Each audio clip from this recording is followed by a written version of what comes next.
चारों ओर चक्कर लगाती है।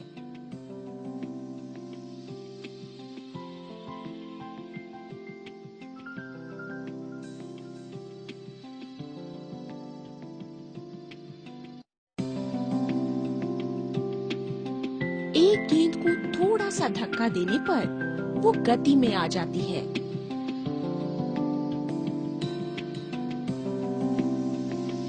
हवा से पवन चक्की चलती है।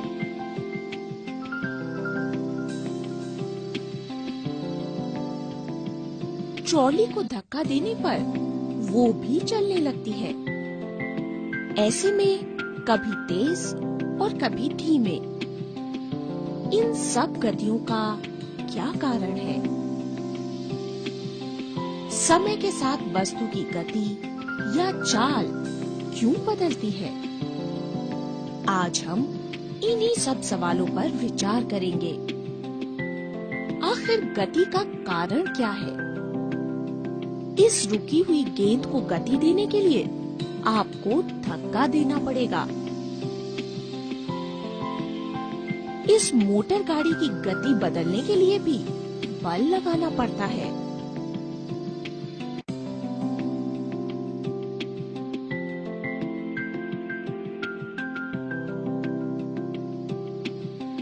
इस गतिशील ट्रॉली को रोकने के लिए हमें प्रयास करना पड़ता है।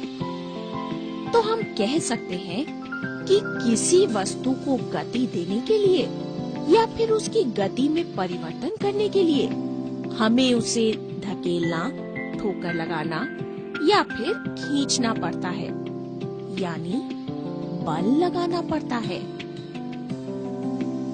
यानी गति में आने का कारण है बल, और गति परिवर्तन भी बल का ही परिणाम है।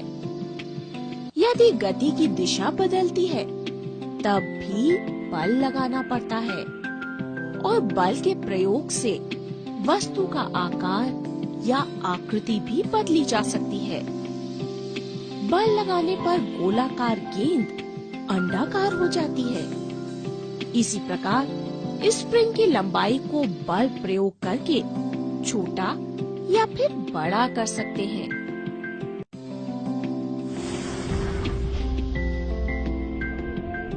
क्या बल सदैव गति उत्पन्न करता है? ये देखिए, ये एक बक्सा है। इस पर आप एक तरफ से बल लगाएं तो ये एक तरफ खिसकता है। आप दूसरी तरफ बल लगाएं तो ये दूसरी तरफ खिसकता है। क्या होगा संदूक पर अगर दोनों तरफ से यानी विपरीत दिशा में बराबर बल लगाया जाए? ऐसे में संदूक की स्थिति में कोई परिवर्तन नहीं होता। लेकिन क्यों? क्योंकि दोनों तरफ से लगने वाला बल बराबर है और एक दूसरे को संतुलित कर रहा है। इसलिए बक्से यानी कि संदूक की स्थिति में कोई परिवर्तन नहीं होगा। लेकिन यही बल जब एक तरफ से लग रहा था तो ये असंतुलित था और गति का कारण भी था। अब एक अन्य महत्वपूर्ण बल की बात करते हैं। ये है घर्षण बल। एक गेंद जिसे आप बल लगाकर गतिशील करते हैं, कुछ दूर जाकर स्वयं ही रुक जाती है। ऐसा क्यों होता है? बिना किसी बल या प्रयास के ये गेंद कैसे रुक जाती है? इस गेंद की गति में परिवर्तन क्यों होता है? ऐसा इसलिए होता है कि फर्श की खुरदुरी सतह और गेंद की सतह के बीच गति की विपरीत दिशा में एक बल लगता है।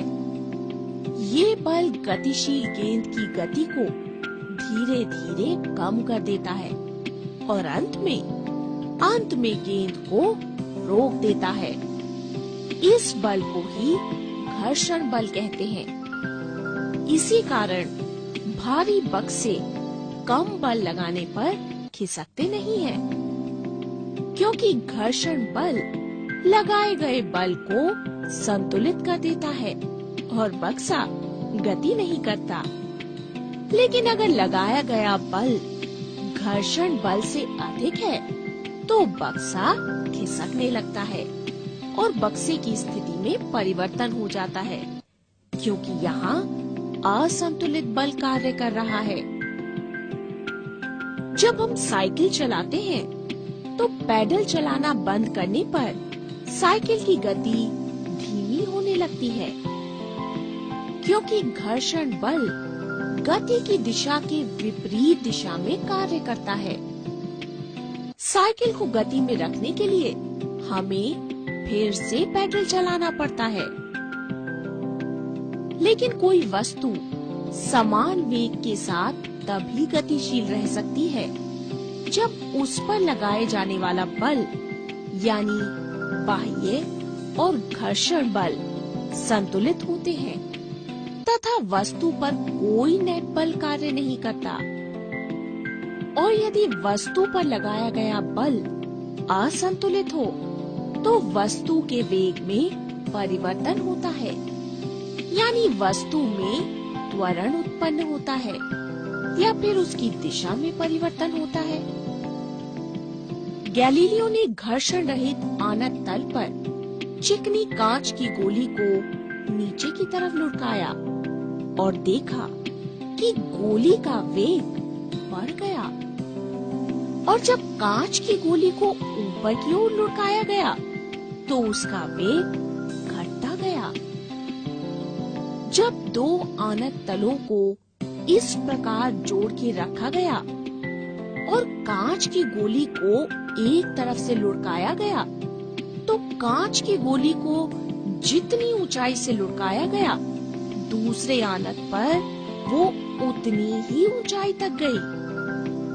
अगर दाईं ओर के तल के झुकाव को धीरे धीरे कम कर दिया जाए तो गोली मूल ऊंचाई प्राप्त करने के लिए अधिक दूरी तय करेगी। लेकिन इसके लिए सतह और गोली का अत्यधिक चिकना होना अति आवश्यक है, जिससे उसमें घर्षण बल ना लगे।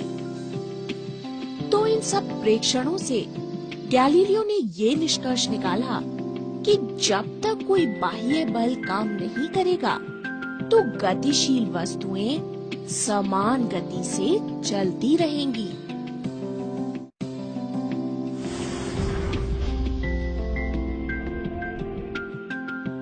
न्यूटन ने बल और गति के बारे में गैलीलियो के विचारों को आगे विकसित किया। उन्होंने किसी वस्तु की गति का वर्णन करने के लिए 3 नियम दिए। उनका मानना था कि प्रत्येक वस्तु अपनी गति की अवस्था में परिवर्तन का विरोध करती है।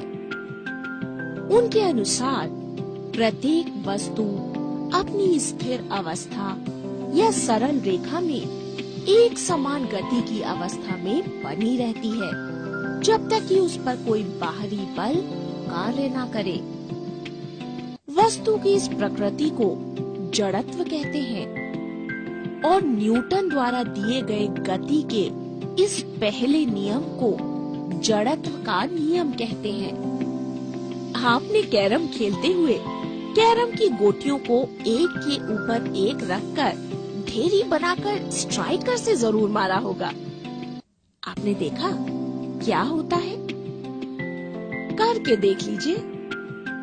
स्ट्राइकर को तीव्रता से क्षैतिज झटका दीजिए।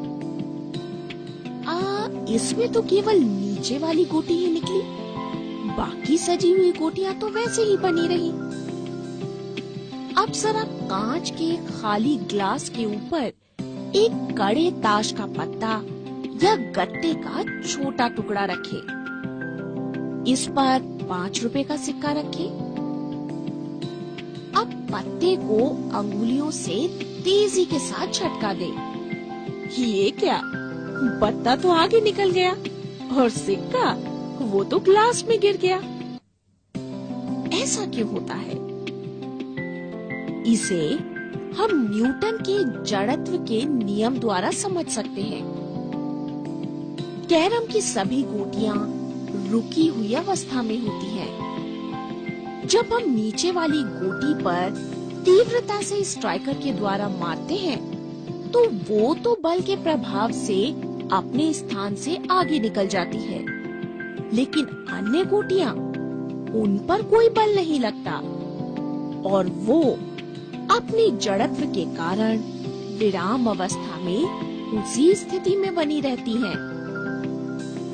इसी प्रकार जब आप गत्ते के टुकड़े को तीव्रता से क्षैतिज झटका देते हैं, तो असंतुलित बल के कारण गत्ते का टुकड़ा तो अपने स्थान से हट जाता है, लेकिन उस पर रखा हुआ सिक्का जड़त्व के कारण वहीं रह जाता है और आधार न होने के कारण सीधा ग्लास में गिर जाता है।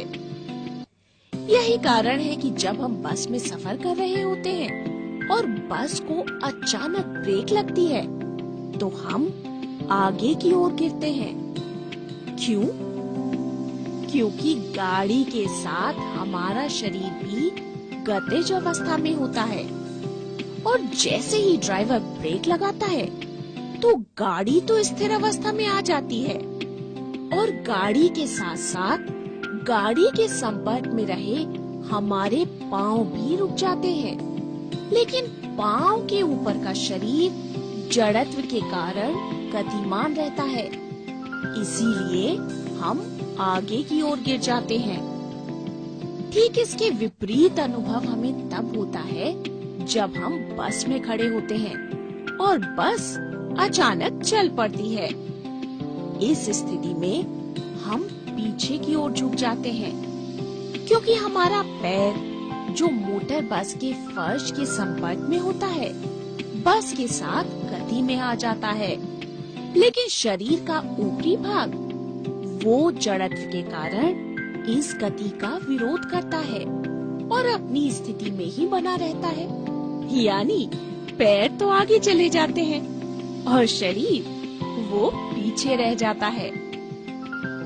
इसी कारण जब कोई मोटर कार तेजी के साथ किसी मोड़ पर मुड़ती है, तो हम एक ओर झुकने लगते हैं, क्योंकि हमारा शरीर अपनी सरल रेखीय गति को बनाए रखना चाहता है। जब मोटर कार की दिशा को बदलने के लिए इंजन द्वारा असंतुलित बल लगाया जाता है, तो हम अपने शरीर के जड़त्व के कारण सीट पर एक ओर झुक जाते हैं। जब पानी से भरे ग्लास को ट्रे में रखकर तेजी से गोल घुमाया जाए, तो ग्लास भी गिर जाता है और पानी भी छलक जाता है। इसीलिए तो चाय के कप को प्लेट में रखने के लिए खांचा बना होता है। अचानक झटका लगने की दशा में प्लेट का खांचा कप को गिरने से रोकता है। जड़त्व के इसी गुण के कारण ही पेड़ की शाखा को तेजी से हिलाने पर कुछ पत्तियां झड़ जाती हैं। जब टहनियां हिलाई जाती हैं, तो जड़त्व के कारण पत्तियां अपनी स्थिति बनाए रखना चाहती हैं, इसीलिए टूटकर वहीं गिर जाती हैं। क्या सभी वस्तुओं का जड़त्व समान होता है? ये खाली बक्सा है, इस पर बल लगाइए, ये खिसक जाता है। अब इस बक्से को किताबों से भर दें और इस पर उतना ही बल लगाएं जितना कि पहले लगाया था। अरे, ये तो नहीं खिसक रहा। इसे अपनी जगह से हटाने के लिए ज्यादा बल लगाना पड़ेगा। यानी जब वस्तु का द्रव्यमान बढ़ता है, तो जड़त्व भी बढ़ता है। वास्तव में द्रव्यमान वस्तु के जड़त्व की माप है। यहाँ किताबों से भरे बक्से का जड़त्व खाली बक्से के जड़त्व से अधिक है, इसीलिए किताबों से भरे बक्से को धकेलना मुश्किल होता है।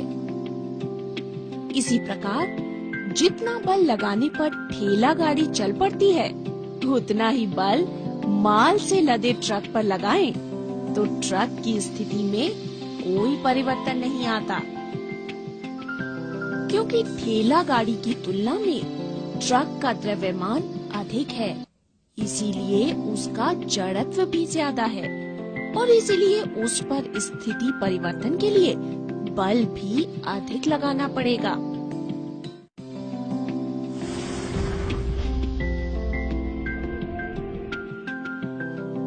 आइए अब देखते हैं कि जब दो असमान द्रव्यमान और असमान गति से चलती हुई वस्तुएं एक दूसरे से टकराती हैं, तो संवेग किस प्रकार परिवर्तित होता है। माना दो वस्तुएं A और B हैं। A का द्रव्यमान बराबर ma, A का वेग बराबर ua, B का द्रव्यमान बराबर mb और B का वेग बराबर ub। माना ua बड़ा है ub से और टक्कर का समय है t। वस्तु A द्वारा वस्तु B पर लगाया गया बल है Fab और इसी प्रकार वस्तु B द्वारा A पर लगाया गया बल है Fba। टकराने के बाद गेंद A का वेग हुआ Va और गेंद B का वेग हुआ Vb। टकराने के पहले गेंद A का संवेग बराबर ma ua। टकराने के बाद गेंद A का संवेग बराबर ma va। संवेग की दर बराबर ma va घटा ua बटा t। टकराने से पहले गेंद B का संवेग बराबर mb ub। टकराने के बाद गेंद B का संवेग बराबर mb vb। संवेग परिवर्तन की दर बराबर mb vb घटा ub बटा t। गति के नियम के अनुसार Fab बराबर Fba, क्योंकि गेंद A के द्वारा गेंद B पर लगाया गया बल गेंद B के द्वारा गेंद A पर लगाए गए बल के बराबर और विपरीत होगा।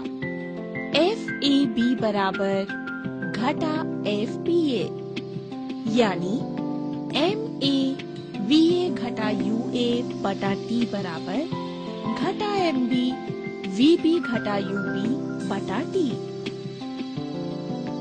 यानी ma va घटा ma ua बटा t बराबर घटा mb vb घटा mb ub बटा t। ma va जमा mb vb बराबर ma ua जमा mb ub। टकराने से पहले गेंद A और गेंद B का कुल संवेग है ma ua जमा mb ub और टकराने के बाद कुल संवेग ma va जमा mb vb है। यदि गेंदों पर कोई बाहरी बल नहीं कार्य कर रहा हो, तो दोनों गेंदों का यानी कुल संवेग संरक्षित रहता है। तो हम कह सकते हैं कि दो वस्तुओं के संवेग का योग टकराने से पहले और टकराने के बाद बराबर रहता है, यदि उन पर कोई असंतुलित बल कार्य नहीं कर रहा हो। इसे संवेग संरक्षण का नियम कहते हैं। इसे इस प्रकार भी व्यक्त कर सकते हैं, दो वस्तुओं का कुल संवेग टकराने की प्रक्रिया में संरक्षित रहता है। एक गुब्बारा लें, उसमें पूरी तरह से हवा भरें और उसके मुंह को धागे से बांध दें। इसकी सतह पर किसी चिपकाने वाली टेप की सहायता से एक स्ट्रॉ लगाएं और स्ट्रॉ के बीच से धागे को पार कराकर इसके दोनों सिरों को दीवार से बांध दें। अब गुब्बारे का मुंह खोल दें। आप देखते हैं कि गुब्बारा निकली हुई हवा के विपरीत दिशा में गति करता है। इससे पता चलता है कि क्रिया और प्रक्रिया एक दूसरे के विपरीत होती है। अब एक परख नली लें, उसमें कुछ पानी भरें और कॉर्क से बंद कर दें। परख नली को स्टैंड से इस प्रकार लटका दें। अब पानी को गर्म करें। कुछ देर बाद जब भाप बनेगी तो कॉर्क बाहर की ओर निकलेगा और परख नली विपरीत दिशा में जाएगी। ये भी गति के तीसरे नियम को प्रदर्शित करता है। अब आप गति के तीनों नियमों को भली प्रकार समझ गए होंगे। अब हम इनसे संबंधित न्यूमेरिकल करेंगे।